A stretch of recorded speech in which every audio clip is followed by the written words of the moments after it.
Que así sea, Señor. Que así sea. Y sea, Señor. Muchísimas gracias, Susanita. Y bueno, ya estamos transmitiendo a nuestros hermanos de Facebook y también vía Zoom. Les damos las buenas noches a nombre de Camino de Amor a esta jornada más de revisar temas de interés para todos, interés espiritual, para mejorarnos en nuestra existencia, ¿sí? Y hoy día vamos a tocar un tema, creo que es trascendental.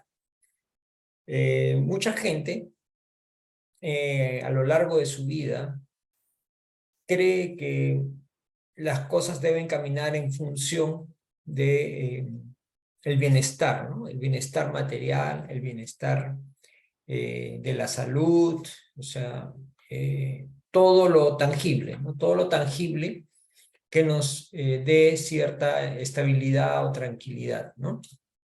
Sin embargo, hay muchas personas que teniendo todo eso, bienestar físico, bienestar económico, etcétera, etcétera, se sienten hastiados, ¿no? Como ese poema de Inglaterra del artista Garrick, ¿no? Donde acudían a él pues gente que tenía muchísimo dinero, todas las comodidades habidas por haber, pero llegaban en estados depresivos, ¿no? Entonces, y muchas veces sucede eso también en las vidas de la gente, ¿no? Lo cual nos hace ver de que no es suficiente, pues, tener salud, tener bienes materiales, tranquilidad económica, no es una garantía de que nuestra vida tenga sentido, ¿no?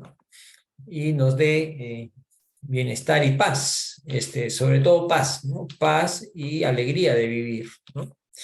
Entonces vamos a revisar algunos temas y vamos a poner algunos ejemplos para poder un poco reflexionar. Y de repente son ejemplos extremos, el ejemplo que vamos a comentar a continuación, pero que nos va a hacer ver, ¿no? Y tratemos de ponernos en el lugar de esta persona que vamos a contar su relato, su historia, y tratemos nosotros de ponernos en el lugar de esta persona y ver y tratemos de analizar cuál hubiese sido nuestra actitud, nuestra reacción, ¿ya? Vamos a remontarnos al pasado, al año de 1938, donde esta persona tenía un consultorio de neurología y psiquiatría en la ciudad de Viena, en Austria, ¿no? Era un médico, pues no, psiquiatra y neurólogo de prestigio en esta ciudad. Y todo transcurría de esa manera, hasta que en 1938 los nazis invadieron pues su país, ¿no? Invadieron Austria, ¿no? Invadieron Austria. Y él era pues director del departamento de neurología del hospital Rothschild, y tomó la decisión de, arriesgando su propia vida, de no acatar las órdenes que le habían dado los comandos nazis, de aplicar eutanasia a los enfermos mentales que estaban a su cuidado, como psiquiatra, ¿no? Los psiquiatras, una de sus ramas de atención son aquellos enfermos que tienen problemas mentales, ¿no? Entonces la orden era aplicar eutanasia, o sea, eliminar, matar a los enfermos con cuidados mentales, con problemas mentales, ¿no? Y él decidió no acatar esas órdenes, ¿no?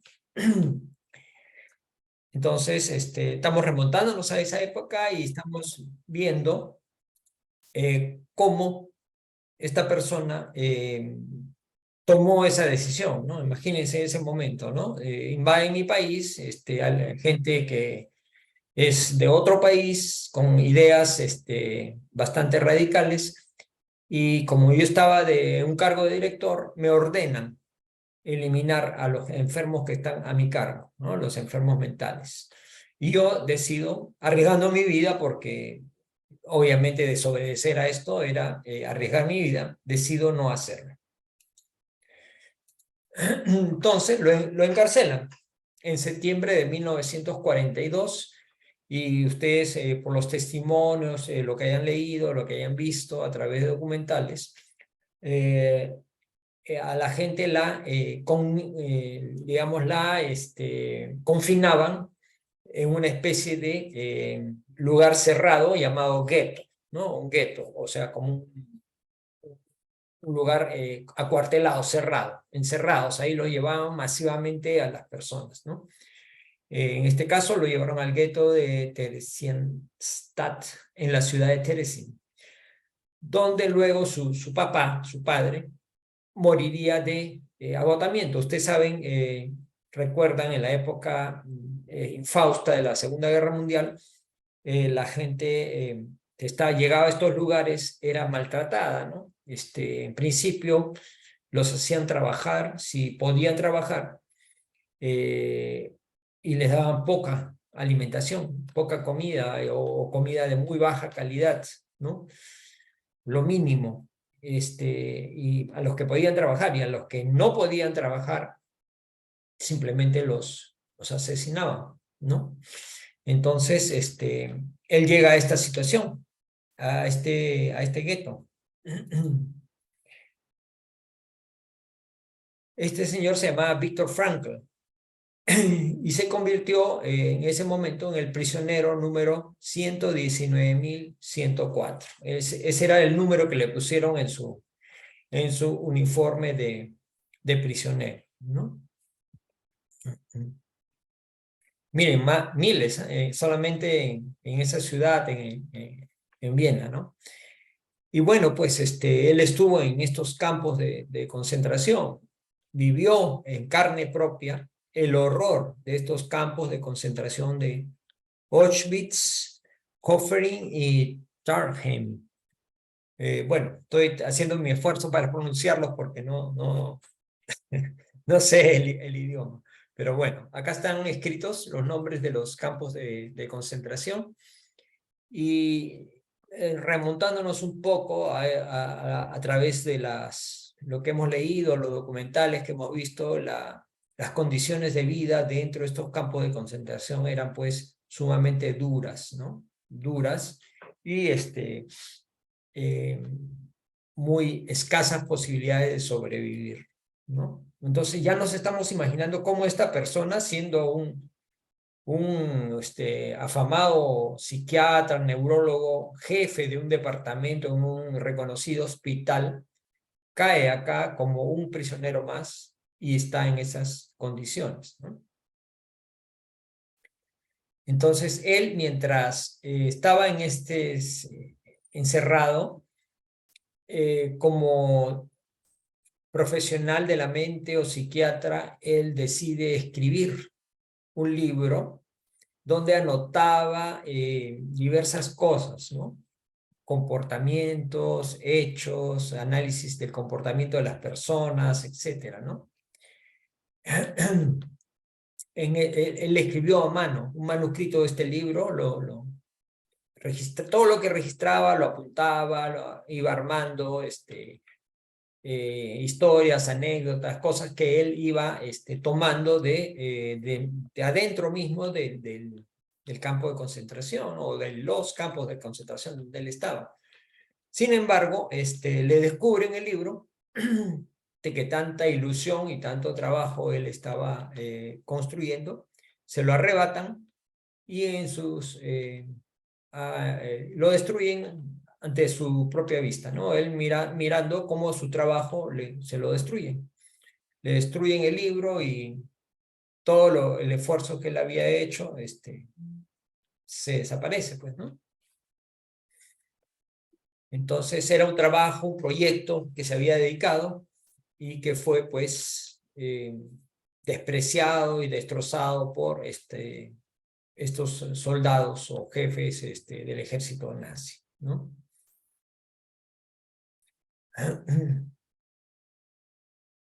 Luego, cuando llega a la barraca, porque eran barracas donde había mucha gente, que ahí estaban hacinadas las personas, en Auschwitz, comentó que él había estado junto con una persona que hizo amistad, ¿no? Digamos, en estas situaciones estaba su amigo junto con él, en este lugar los separan, ¿no? Ustedes saben que hacían filas, ¿no? A unos los mandaban para un lado y a otros los mandaban para otro, ¿no? Acá perdió de vista a su amigo porque los llevaron a diferentes filas, ¿no? A uno lo llevaron para un lado y al otro para otro diferente, ¿no? Dentro del mismo campo de concentración, ¿no? Y había un preso a su lado también y le dijo, mira por la ventana, mira ese humo que está allá saliendo de esas chimeneas de otro barracón.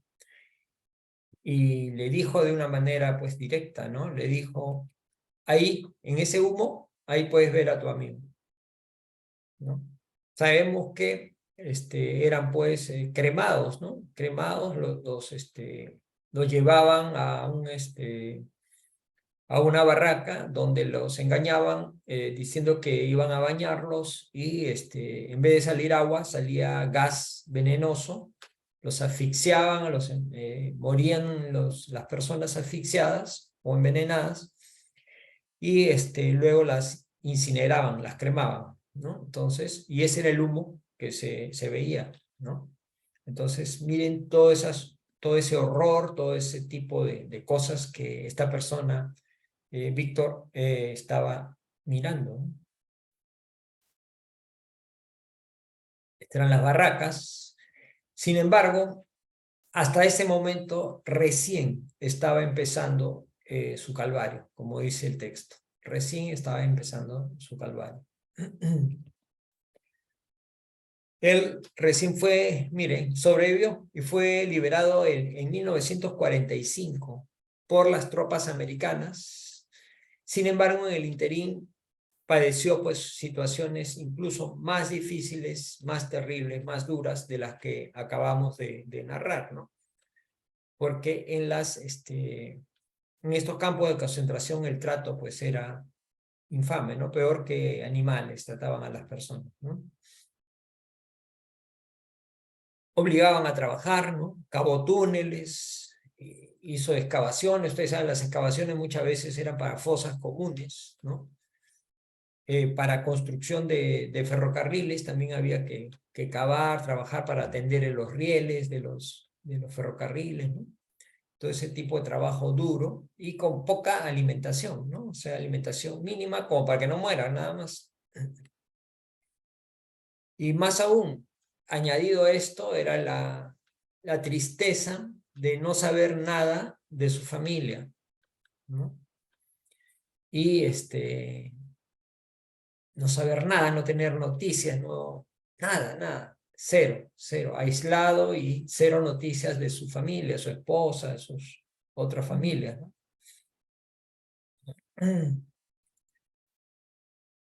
Se enteró después, cuando ya fue liberado, que su esposa había fallecido a los 24 años. Murió también en Auschwitz, ¿no?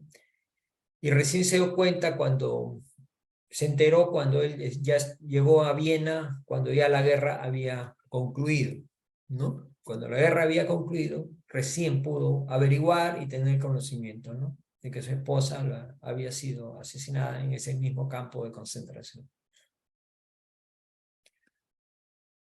Y de toda su familia, aparte de él, solamente sobrevivió su hermana Estela, que por suerte había logrado huir a Australia. Como saben, Australia queda bastante lejos de Europa, ¿no? Es otro continente, ¿no? Entonces, por haber huido a tiempo, pues, logró sobrevivir, ¿no? Entonces, miren toda esta serie de situaciones tan complicadas, tan duras que esta persona tuvo que vivir, ¿no? Sin embargo, Viktor Frankl escribe un libro que se llama así, El hombre en busca de sentido. Y fue justamente esta persona, este psiquiatra nativo de Viena, en solo, miren, en solo 9 días, escribe este extraordinario libro que se llama En busca de sentido, ¿no? El hombre en busca de sentido. Un récord, ¿no? Escribir un libro en 9 días. Y básicamente es una narración autobiográfica de lo que él padeció y de los testimonios de los padecimientos de sus compañeros en estos campos de concentración, ¿no? O sea, relata lo que él en carne propia vivió y como testigo también de las atrocidades que habían pasado sus compañeros, ¿no? De cárcel, otros presos también, ¿no? En medio del análisis que él realiza de esta narrativa, él hace un análisis, dice, psicológico tanto de prisioneros como de carceleros.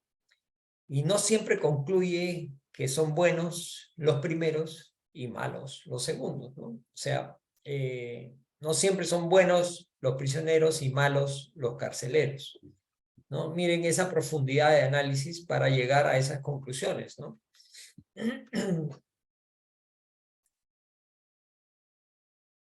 Y en realidad él se las ingeniaba, ¿no? Para poder encontrar tiempo para observar minuciosamente la conducta de las personas y las reacciones del ser humano frente a la adversidad.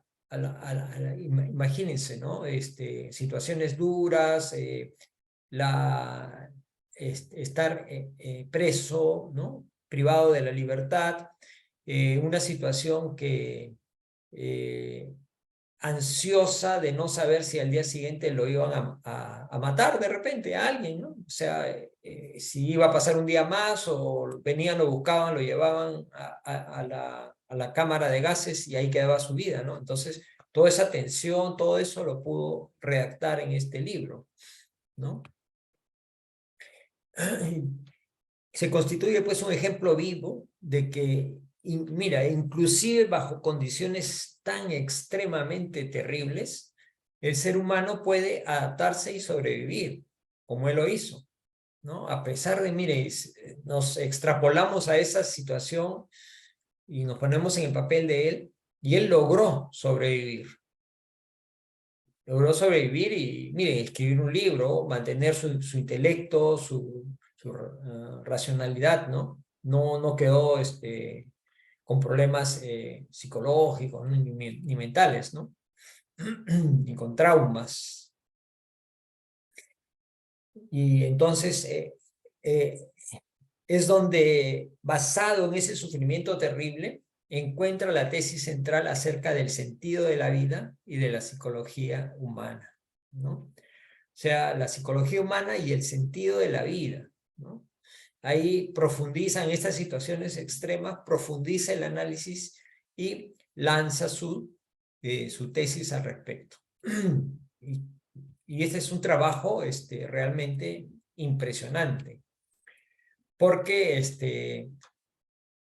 a raíz de su trabajo y el detalle de investigación funda lo que sería la logoterapia, que viene a ser la tercera escuela vienesa de psicoterapia. En Viena, una de las características de esta ciudad es el desarrollo de estas escuelas de psicoterapia, ¿no? Esta es la tercera. Y miren, la primera era de Sigmund Freud, para que vean el nivel, ¿no? La segunda fue de Adler, ¿no? Y la tercera de este señor, Viktor Frankl, ¿no? La logoterapia. Entonces era un trabajo de gran envergadura y reconocimiento en el campo psicológico, ¿no? Entonces la logoterapia es una psicoterapia que propone que la voluntad de sentido, o sea, la voluntad del hombre en encontrar el sentido, es lo que motiva de manera primaria o básica o esencial al ser humano, ¿no? como dice acá, una dimensión psicológica inexplorada por paradigmas psicoterapéuticos anteriores. O sea, él es totalmente innovador, ¿no? En base a estas hipótesis, estos planteamientos que él hace, ¿no? Y que la atención clínica a ella es esencial para la recuperación integral del paciente. O sea, la voluntad de sentido, si el paciente dirige su voluntad a encontrar sentido a su vida, a sus actos, entonces eso es el motor para su recuperación. Como la gasolina, ¿no? O sea, podemos estar tristes, pero si infortunios, pero si encontramos un sentido y mueve nuestra voluntad, eso nos va a servir para salir adelante. Sí, eso es en resumen lo que él plantea, ¿no? Y habla de que esto es esencial, ¿no? Esencial.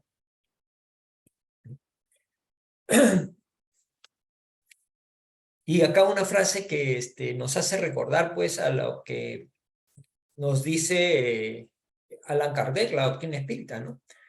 La vida es sufrimiento, en estos estadios sobre todo espirituales en que estamos, ¿no? La vida es sufrimiento y sobrevivir es encontrar sentido en ese dolor, ¿no? La vida es sufrimiento y sobrevivir es encontrar sentido en el dolor. Y la doctrina espírita nos lo plantea y nos lo hace entender muy bien esto, ¿no? El tema del dolor y el sufrimiento.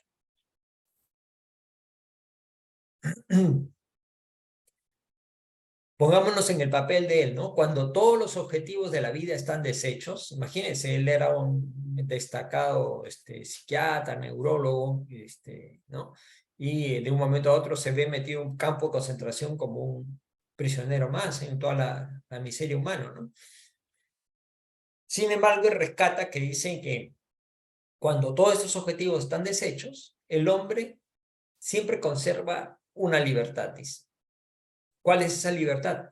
La capacidad de elegir su actitud personal ante las circunstancias que lo envuelven.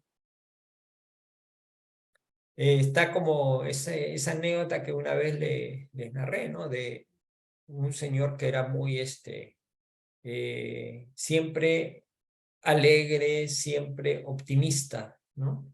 Era bueno, ayudaba, trabajaba por los demás, todo.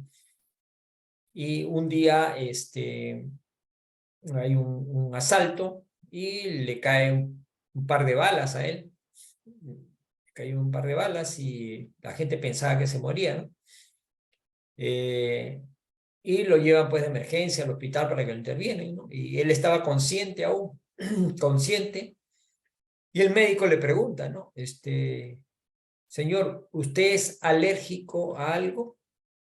Y él le dice, sí, a las balas, le dijo, ¿no? O sea, burlándose de su situación y tomándola de una forma alegre, ¿no?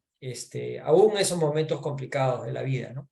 Y a eso voy, ¿no? Entonces, siempre tenemos la libertad de poder elegir cuál va a ser nuestra actitud ante las vicisitudes, ante los problemas, ante el dolor, ¿no? Podemos hundirnos, deprimirnos, tirarnos a morir, o podemos ser como Viktor Frankl, salir adelante, querer salir adelante, ¿sí? Y hay otros condimentos más que vamos a ver. Él eligió sobrevivir, ¿sí? A pesar que enteramente no dependía de él, ¿no? Porque podía en algún momento ser elegido para ir a la cámara de gases. Sin embargo, hay muchos que se deprimían y se tiraban a morir y obviamente el estrés te debilita y te enfermas, te caes, te ven que estás débil y ya no sirves para trabajar, a la cámara de gases. En cambio, él se mantuvo su actitud y pudo sobrevivir en base a eso, ¿no? Sin embargo, no es solo eso, ¿no? Ejemplificó la capacidad humana para elevarse por encima de su destino. Su destino era morir en una de esas centros de concentración, por más adverso que este sea, sea, no pensemos que nuestro problema es el más grande del mundo, porque siempre habrá un problema más grande que el nuestro. Y literalmente superar y construir una vida digna y honrada, que fue lo que él hizo. ¿Sí? Luego de toda esta situación terrible que tuvo que pasar, ¿no? Y no solo eso, sino una vida que dé sentido y contribuya al beneficio de otras vidas. O sea, no solamente para él, ¿no? O sea, él eligió sobrevivir, pero también servir y ayudar a los demás, ¿no? Ese fue el plus, ¿no? El componente de importancia que redondea su actitud positiva, ¿no?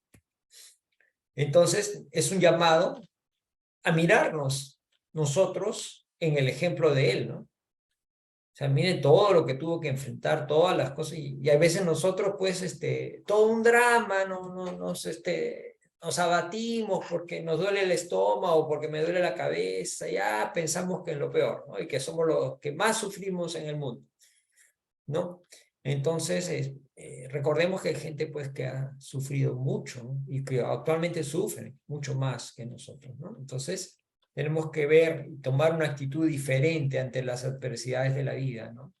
Y más pensar en los demás que en nosotros, ¿no? Y bueno, este fue Viktor Frankl, pero vayamos al complemento, ¿no? de su enseñanza.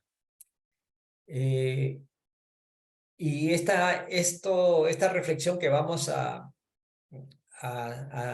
analizar en estos momentos partió de un niño, ¿no? ¿Cuál es el sentido de la vida? Realmente, ¿cuál es el sentido de la vida? Esa pregunta la hizo un niño de 6 años y medio al famoso astrofísico americano Neil deGrasse Tyson. En una de sus conferencias, él estaba dando sus conferencias, que es muy amenas, entretenidas, y el niño le pregunta eso, ¿cuál es el sentido de la vida? Y la pregunta, pues, sorprendente para un niño de esa edad, pero más sorprendente fue la respuesta. Vamos a verla. Estaba dando sus conferencias ahí, y su respuesta fue, pues, extraordinaria. Dice, las personas hacen esta pregunta, ¿cuál es el sentido de la vida? Creyendo que sentido es algo que hay que buscar. Sentido de la vida, hay que buscarle un sentido a la vida, ¿no? Sin embargo, las personas no consideran la posibilidad de que el sentido de la vida es algo que cada uno crea. No es que hay que buscar, sino que cada uno crea, construye el sentido de la vida, ¿sí? Y es precisamente eso. Sentido de la vida es algo que la persona produce para sí misma y para los demás. Esta segunda parte es importantísima. Para sí misma y para los demás. Igual que Viktor Frankl, ¿no? Él construye para sí una vida digna, ¿no es cierto? Luego con su fortaleza y sus ganas de sobrevivir, pero también hace algo por los demás, ¿cierto? A través de estas investigaciones en el campo de la mente humana, ¿no? Y los libros y todo la labor que hizo, ¿no? Entonces acá también igual, ¿no? Algo que la persona produce para sí misma y con el objetivo de también dar a los demás, no solamente para llenar mi ego, ¿no? Ah, mira, ¿no? Entonces, aclara un poquito más, dice. Como hombre de ciencia, dice, al pensar en esto, él se pregunta, y esa pregunta es extrapolable a cualquiera de nosotros, ¿no? Dice, ¿será que aprendí algo hoy que no sabía ayer? O sea, hoy aprendí algo que ayer no sabía. ¿Será que estoy por lo menos un poquito más cerca de todo lo que hay que saber en el universo? Aprendí algo que me agrega valor en mi bagaje de conocimientos. El astrofísico cree que si se vive un solo día en que nada se aprendió, ese día se desperdició. O sea, no sirve para nada ese día, porque no aprendí nada, no le di utilidad práctica para mi vida, ¿no? Desperdicié el día porque no aprendí nada. Entonces siempre tenemos que estar aprendiendo algo. Esa es su visión como científico, obviamente, perfecto, ¿no? Sin embargo, detrás de ello hay como dice acá, pensamiento poderoso, ¿no? O sea, no es vivir por vivir, ¿no? Porque muchas veces las personas viven por vivir, ¿no? Creen que la vida es solamente tener alimento y satisfacer sus goces personales, materiales, y a lo más de su círculo pequeño, ¿no? Sin embargo, hay algo más, hay algo más. Entonces, es importante que reflexionemos un poco más acerca de estas cosas. ¿Para qué aprendo, no? ¿Para qué aprendo? Vamos a ver. Y en diferentes estadios de nuestra existencia andamos buscando ese sentido, ¿no? Ese sentido de la vida. Desde niños, jóvenes, adultos, mayores, ¿no?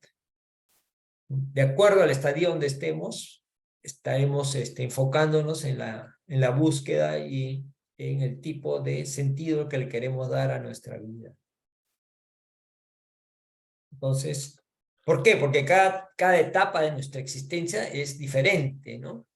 Un niño no piensa igual que un adulto, ni el joven igual que el adulto mayor, ¿no? Porque hay diferentes grados de madurez, ¿no? Sin embargo, la madurez no es un patrimonio de la edad, ¿no? Porque hay niños maduros, jóvenes maduros, y hay ancianos inmaduros también, ¿no? Entonces, es un llamado también a cultivar esto, ¿no? Entonces, tal es así que muchos llegan al pensamiento o a la conclusión que el sentido de la vida está lejos del lugar donde nacieron. Entonces, parten hacia otro lugar, ¿no? Me voy a buscar el sentido de mi vida en otra parte, porque acá no está, ¿no? No está en Lima, está en otro país, en otra ciudad, ¿no? Y muchas veces viajan y viajan y viajan mucho en busca de algo que no saben bien lo que es, como ese fragmento de Alicia en el País de la Maravilla, ¿no? Donde le dice, al gato le pregunta a Alicia, ¿no? Le dice, ¿cómo hago?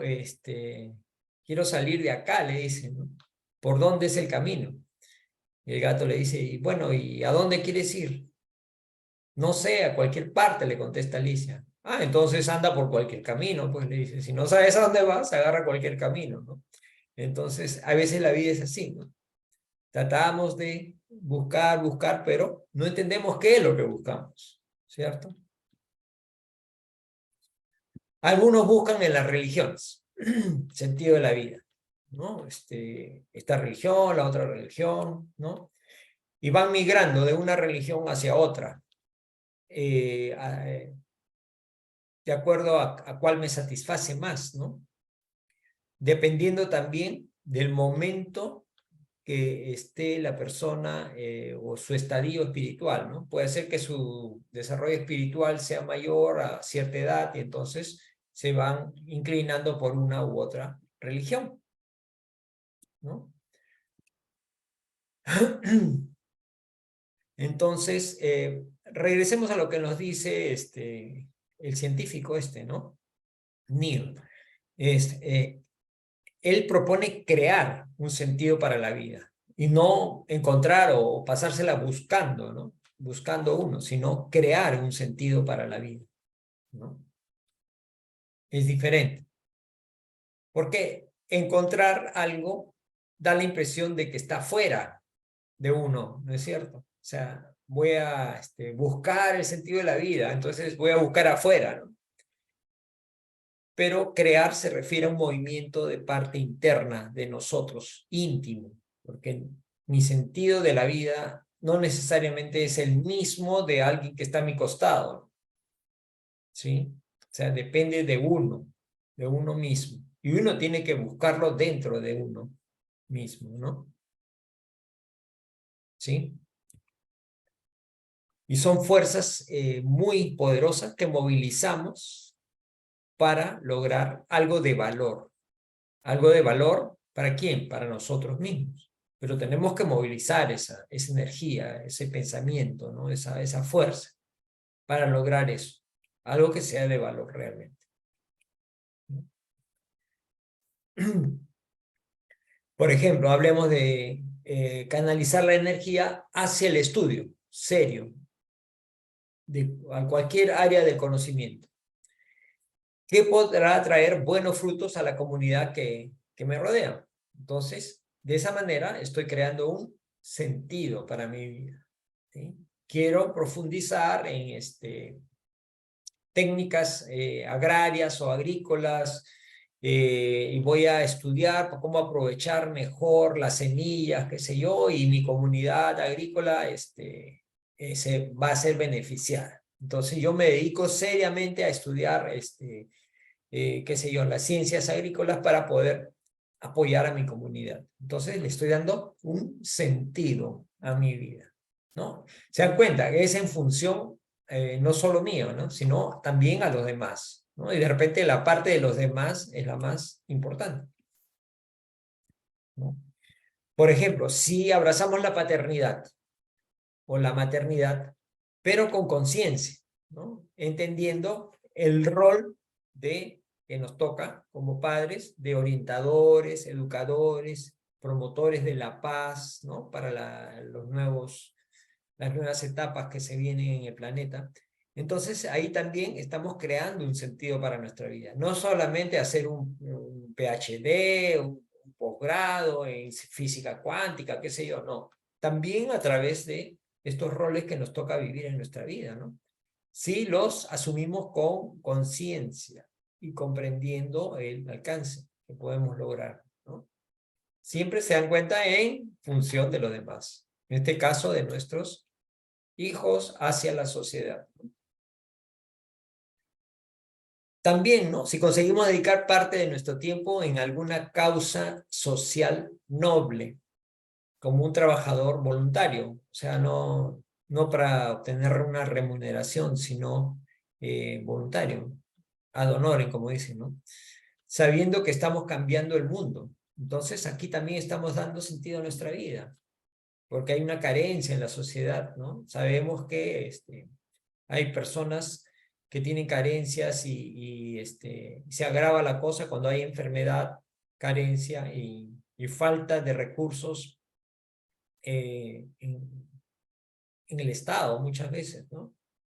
Las entidades no tienen recursos, las personas no tienen recursos y hay estos sufrimientos. Entonces, de alguna manera, el trabajo voluntario en algún aspecto social puede ayudar, ¿no? Como este trabajo que hacen con la institución Aprendo Contigo, con los niñitos que tienen cáncer y están en los institutos de cáncer, ¿no? Acá en el Perú.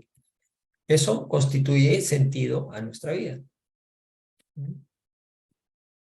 Si somos personas de bien, si recibimos con los brazos abiertos a quienes llegan a nosotros, si estamos siempre dispuestos a ayudar y no escatimamos esfuerzos para hacerlo, si somos amigos verdaderos y construimos nuestra vida sobre estas bases, en estas cosas simples que acabo de mencionarles, también estamos dándole sentido a nuestra vida. O sea, la vida, el sentido de la vida no está en viajar, en cantar, en divertirme, en acumular cosas, materiales, fama, dinero. No, ahí no está, ¿no? está en cultivar los valores, ¿no? Por ejemplo, la amistad, ¿no? La bondad, la fraternidad, la solidaridad, ¿no? Ese tipo de cosas dan sentido a nuestra vida. Entonces hay muchas formas, como estamos viendo, de crear ese sentido, ¿no? Y no es que algo que me funcione a mí también puede funcionarle a otro, o viceversa, ¿no? Cada uno tiene que encontrar su sentido de la vida, ¿no? En lo íntimo de su propio ser, con qué me siento pleno y con qué puedo dar ayuda a los demás. Y eso depende de cada uno. Y esto es importantísimo, y se lo digo sí, sinceramente. Hay muchas personas que llegan al fin de su ciclo laboral, por ejemplo, ¿no? Y dejan de trabajar por toda su vida dedicados al trabajo, al trabajo, al trabajo. Dejan de trabajar y como que se quedan en un vacío, ¿no? Se retiran, se jubilan, están en un vacío, no saben qué hacer. Se sienten en una situación que no los llena. Muchos entran en depresión y piensan que el jubilarse ya pues es solamente salir a esperar la muerte, ¿no? Qué triste situación llegar a eso, ¿no? Por eso es importante encontrar el sentido o descubrir o crear nuestro sentido para nuestras vidas, para ser plenos siempre, para estar optimistas, alegres, haciendo algo que nos gusta y que da ayuda a los demás, ¿no? ¿Sí? Entonces pensemos en esto, por los puntos que les acabo de mencionar. Es importante que todos tengamos un sentido en la vida. Y tenemos que preguntarnos diariamente, como ayuda, ¿será que aprendí algo hoy que no sabía ayer? Como decía Neil, ¿no? ¿Será que aprendí algo hoy que no sabía ayer? Y tampoco esto circunscribirlo a la parte intelectual, sino también en el ámbito moral, ¿no? Uno también aprende en el ámbito moral y va cultivando valores, ¿no? ¿Será algo que aprendí en el campo moral que ayer no lo tenía conquistado? ¿Será que estoy mejor hoy que ayer? En todo sentido. Y cuestionarme, ¿no? ¿Qué hice yo para ser mejor? ¿Lo hice o no lo hice o me dejé ganar por la inercia? ¿No? Y cuestionar también los esfuerzos que hago. De repente puedo esforzarme más y no lo estoy haciendo. Y también felicitarnos a nosotros, ¿no? Felicitarnos cuando nos demos cuenta que hemos conseguido logros, cuando tengamos claro el sentido de nuestra vida, nos sintamos motivados y por lo tanto alegres, plenos de esto, ¿no?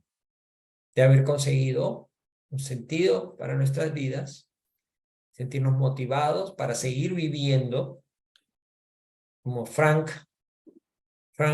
en el campo de concentración, ¿no? Motivados a seguir viviendo para sobrevivir, y no solamente sobrevivir, sino tener una vida digna y también en servicio a los demás. Realmente ahí está el secreto, ¿no? Y hay una cosa que tenemos que recordar, que existe una ley divina que es la ley del progreso, que nos pone siempre, siempre en este camino de subida hacia niveles superiores en el campo espiritual. O sea, el camino está, tenemos que recorrerlo. De nosotros depende quedarnos ahí en una de las curvas, estacionados si queremos, ¿no? Dios es tan bueno que nos va a dar más oportunidades para que sigamos subiendo. Pero de nosotros depende subir sin prisa pero sin pausa, a través del servicio, a través del amor al prójimo, y seguir ascendiendo. Y mientras más ascendamos, más felices vamos a ser. Entonces, Obviamente, como es su vida, no vamos a cansar, no vamos a agitar, no vamos tenemos que esforzarnos porque es su vida, ¿no es cierto? Pero la recompensa es grande, ¿no? La recompensa es grande y el tiempo está dado. Tenemos que, nunca es tarde para empezar, e iluminarnos, a poder poner todo de nuestra parte para ser mejores y también para iluminar a los demás, ¿no? O sea, esa, como dicen, esa lamparita de luz que tú tienes al caminar, también ilumina el camino de los que están a tu costado o están atrás tuyo, ¿no? Entonces, ese es el mensaje del día de hoy, mis queridos hermanos. Espero que haya sido de utilidad lo que hemos conversado y transmitido el día de hoy. Les doy las gracias por su atención y les voy a compartir las referencias para si es que quieren un poquito leer más al respecto. Les agradezco la participación y la atención a nombre de Camino de Amor. Seguiremos estando presentes todos los martes, Dios mediante, a la misma hora en el mismo canal. Y acá está la bibliografía donde pueden ustedes leer o profundizar un poquito más el libro En busca de sentido de Viktor Frankl, ¿no es cierto? Y también el texto que se llama El sentido de la vida de Andrei Sechelero en el portal de Momento Espírita, ¿no? Entonces, es información que ustedes pueden fácilmente encontrar en internet. Ahora, la ventaja de que la información la encontramos muy fácilmente, ¿no? Está a la mano y es gratis, no cuesta. Y bueno, para invitarlos los días lunes a las 7:30, hora de Perú, a este mismo canal de Zoom, donde podemos participar juntos en reflexionar en torno a las enseñanzas de Jesús aplicadas a la vida diaria, ¿no? Siempre es una píldora de espiritualidad que nos ayuda para seguir adelante, nos da energía, nos da fuerza, nos da entusiasmo para continuar, ¿no? Trabajando por la mejora de nosotros mismos. ¿Qué mejor que seguir el ejemplo de Jesús, ¿no?